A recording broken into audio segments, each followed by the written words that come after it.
More accommodation, Lisa. Back to you now. Okay, thank you, Sheree. And one of the big stories we're tracking for you today, after 68 days of being trapped underground, the first of Chile's trapped miners will be pulled to safety very soon. It's just gone 8 p.m., excuse me, in the evening in Chile, where the country's mining minister has just said that rescuers are still about 2 hours away from starting the evacuation. The men will squeeze into a narrow capsule for a nerve-wracking 15-minute journey, the equivalent of taking an elevator more than 200 floors before being reunited with their families. Now to breaking news from Lisa, though.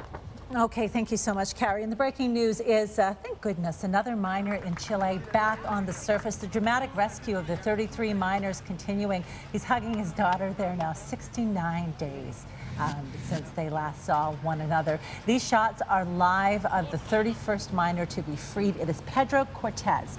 Everyone now expects the rescue operation to be completed very shortly. It's a story that has the entire world watching. Of course, everyone from the Pope to Barack Obama hailing the rescue effort and the success that we've had so far. Chile's president summing up the family's feelings by calling each and every rescue a miracle. That's 31 of 33 now on the surface. It takes about 15 minutes per miner to go through over 2,050 feet of solid rock to the surface at 625 meters. So hopefully within the next half an hour, this rescue will be completed and all 33 men will be back reunited with their families. Kehoe, we're going to go over to you now for the opening minutes of trade in South Korea. How are things shaping up?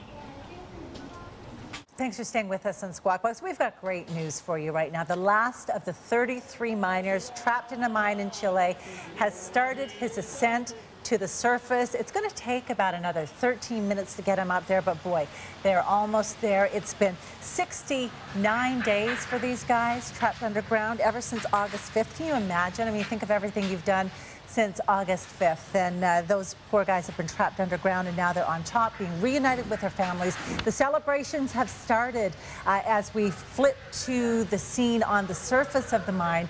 We were just showing it a moment ago. You'll see that everyone is feeling jubilant right now, and rightly so. It's been a clever rescue effort.